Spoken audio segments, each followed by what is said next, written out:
ExKirby. And also rndeternal.com, your one-stop shop for ranked tier lists and top lists, draft pick orders, tournament information, and mail articles from people such as Locapodo, RND, Neon Blonde, and Light Satis.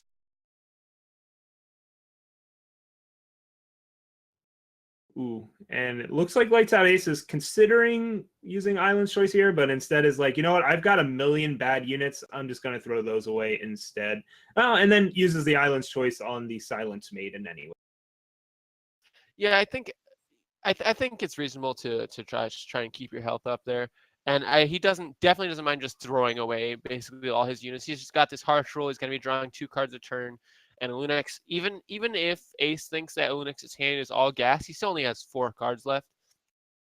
A Young Gun shows up, the old 1/1 quick draw for 1, an absolute stud, but not going to get put into play here. Instead, the 6/6 Talir comes down. The Champion of Chaos is no longer stunned. And Caleb's Choice will probably count as Flame Blast, because honestly, what else are you going to use it on? You've still got an Aegis on your face. You're not worried about a Zindal's Gift. Your opponent would have to have 2 Ruins to take out your Knuckle Bones, and you still have an Island's Favor. Ooh, the last word is going to clean this one up. That is just that is some brutality. You've got the so he's swinging for basically lethal here, and the rally and death is happening. Yeah, the last word's sweet, but killing your opponent, I guess, is sweeter. And 1 damage off. Can he find it? He had the charging Cabal Recruiter, which doesn't do it. He's got it. He's got it right here. Kill the other Spiteling and get the kill. So, yeah, Lights Out Ace killing a Lunix with literally a pile of cards. We'll see what he does here. So, obviously going to annihilate the 5/6 Titan. Mm-hmm. Cruzalio definitely has no Protects or Stand-Togethers in hand. We can figure that much out. And we'll see if that means Mystic Ascendants are coming, Reality Wardens. Yeah, there's a Reality Warden. So now Kirby could clean up this mess by pulling a trigger on a Witch Storm, or maybe try and go for, now that the coast is clear, for Westwind Herald, just slam that down and maybe plan on chump blocking this Reality Warden for a while and saving this Witch Storm for later. Yeah,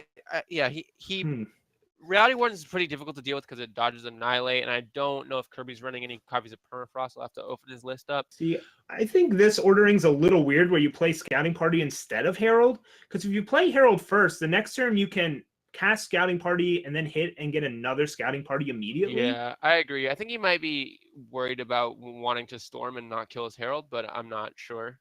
Yeah, but now you're just storming your Scouting Party. So now he's going to Witch and the Desert Marshal. All right, that means Cruzalio's out of cards here, and Kirby's free to clear this whole board. This actually worked out pretty well. Scouting Party into Witch is like a Witch Storm, but you still get to keep your board. He still has Wisdom. That line of play, I see where Kirby was going with that. I haven't had a ton of experience playing Scouting Party alongside Withering Witch, where Kirby's finding the lines that are working out, and Cruzalio's got a top deck. Yeah, really but at the same time, you warped in a Heart of the Vault. It's not like you were giving up cards, and now you're still forcing your opponent to leave a witness, and you have double Dawnwalker. So, like Notorious JP is, I was going to say drawing off the top of his deck, but Marshall Ironthorn shows up, and he can Ironthorn plus power plus leave a witness, right? Yeah, I think so. That puts him at 13, which is enough for that play. Ironthorn plus Leave a Witness showing off its strength here. And that means if Notorious JHP finds another power, he can just activate Ironthorn and clear the board again. So Letterswords really needs to find something here. Yeah, and Letterswords reaching for the emote. Yeah. He finds it. And now he's just drawing power. Both players just drawing power, but that means now he's at Notorious, or GHP is at 15 power. So anything that Letterswords plays is just going to get ulted by Ironthorn. And GHP just he has the last board. He left the witness in the destruction. Yeah. Crucially here, Lettersword, this is a tale of different removal suites, right? When you're in Justice, you have stuff like Vanquish. When you're in Primal Time Fire, you've got stuff like Xenon Initiation, Torch, and Permafrost, and that's just not solving the problem of this board that Letterswords is looking at. I mean, you get Cerso and Crystallize, but ultimately GHP just got more card advantage, and Ironthorn is arguably a little more powerful than than what Cerso brings, Mhm. especially now that he's at 15 power. So he just has to play out this Cerso and get it ultimated. Because he doesn't have stand together or protect or anything. He's like, even if he had backlash in the list, it's a unit ability. Whew. Xenon initiation here as well, but Notorious GHP doesn't need that. Just gonna use Iron Thorn, clear the board, and keep going. It is important to know that Letterswords drew a lot more power than GHP. GHP might have more power in play. That's due to Iron Thorn. If I'm Letterswords, I would just warp in the Mage first before playing the Titan. You never know if there's another warp on top, but ultimately it doesn't matter. But hey, he's got a board back here. We've got a game again. Oh Not man, anymore. that is Seraph. That is a Seraph at 15 power.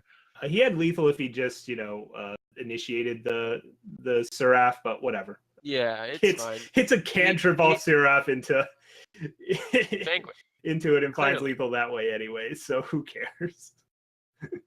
The threats keep coming, and finally Mokto tries to lock up this guy's Hulkbuster, finally able to cast it and find a spot for it. And we'll see if this can get him back in the game. Yes, he's going to be relying on. Oh, that's a large Desert Marshal. He's going to be relying. I was going to say relying on Mokto to revenge to sort of keep him in the game with card advantage in getting free 6/6s. But that's just out the window now that the Desert Marshal comes down. Yeah, and even after stashing back 2 large rune hammers, GHP just shrugs them off like they're nothing, debating on whether or not he wants to cast this Shatterglass Mage here to get that 1 extra point of damage, doing all the little math here, figuring out the calculations. This crucially puts his opponent at 12, which could matter if somehow Hulkbuster only kills the 4/4 here or something. Yeah, it would have given him lethal this turn, because otherwise he would have only done 11. But Hulkbuster showing, hey, I got nothing, and Notorious GHP says, hey, I drew a torch. Exactly. Here we go, and Hulkbuster's finding more power, but chooses to go with the Justice Sigil, and by discarding that privilege of rank, gets 2 more. You don't have to cast it for 3 when you can cast it for free. Got it. That was a play. That puts Hulkbuster right back in it, because he's going to be playing power for at least 2 more turns. Sure, he can't cast a Karya, but he's got this Rise and this Harsh Rule to keep him in the game. And yeah, Ogreman definitely would have liked to have played the Healer's Cloak when he could attack with the unit he put it on. But instead, now he's just stuck with a Zenith Initiation, a Wasp, and a Torch, which just don't do anything proactively. Sure, Hulkbuster's at a virtual 6 if he can draw an Obliterate, but that's really his only out, like a Flame Blast or an Obliterate. Looks like Hulkbuster's trying to find an answer to this Dawnwalker with Killer, thinking about maybe getting Steward, maybe getting Maiden, but ultimately just goes for the Valkyrie Enforcer here instead, just going to wait to see whenever that Dawnwalker shows back up. Hulkbuster does not have that 3rd fire source yet, so can't cast these Akarias, and now might change their mind about finding something else to play here. Yep, Steward trots out the Valkyrie Enforcer here, and that's got to get eaten by something. Oh, and that's lethal. That's lethal! Obliterate Torch face! So I thought he was going to maybe get a Throne Warden when you mentioned getting Steward just to play around this. Yeah. But nope, he ended up getting the Valkyrie Enforcer, and that cost him the game. I mean, sure, you can't know that Ogreman has Torch and... He opts the wisdom here. He just does not want to play out this Gunsmith. I don't we are batting 0 right now. I think Kirby is aware of how hard he's trolling us at this point. He's just like, I don't even know. At this point, I'm surprised we haven't seen a scrap tank. I'm expecting a misclick concede next. that would be a very spicy play. I don't think I would. That's the optimal line, but it's definitely a line to be sure. Kirby not interested in discarding a Cobalt ring when you can discard Annihilate and play a ring. So that's down. Still holding on to that second Azindel's Gift here, just in case you really need it, because of course Kazalio draws the decay and opts to hit the Cobalt ring. That's a redundancy rather than this game is incredible in As some if sort this of gift's fashion. not doing anything. All right, he's got no cards in hand. Why would he ever kill this 7-cost relic? I don't know what you're talking about. Yeah. Okay. I mean, sure. This is. I don't know. Okay, Still Kirby no scouting continues to party. get wisdom. Oh, there's the mirror image. Okay, so now But he's he- got lethal. Yeah, he has lethal. Doesn't need the party. Who needs to draw 4 cards when you can draw 2? So what are the odds he plays the combo here? 100%. I'm pretty Okay, confident. all right. And he'll probably play a party now off of. Nope, he'll still play Wisdom. It doesn't matter. He needs more room for the gunsmiths. All right, there's All right. another mirror image, as if he needed that. So I think I figured it out. The party is not premium, whereas the wisdom is premium. So that's why you play the wisdom over the party. That's certainly possible. But that's going to be it here. Kirby successfully assembles the combo. Crizalio is just going to sit here as the Combre healers can't do anything. Yeah, unfortunately, Combat Healer only gains 3 health, not infinity health. And so Crizalio has succumbed to infinite gunsmith damage. And yeah, Kirby with absolutely 0 misplays, just completely showing us his mastery of the deck. Just crushes Crizalio there and moves to the 2-0 bracket. Yeah, bad news for Crizalio, but great news for ExKirby. He moves up to 2-0 and is going to be playing the next round against someone else 2-0. And we're going to see, I'm sure he's going to play against another very competitive deck with his very competitive deck.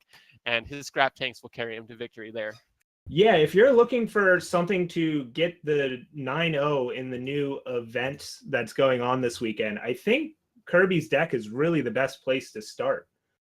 I can't think of any bad matchups for it, really. So yeah, make sure you only run 3 Spy Master, 3 Steward, 3 Wisdom, 3. It's just the perfect There's number. a lot of 3s, you know. They're all 4-0s once you count the Celestial Omen.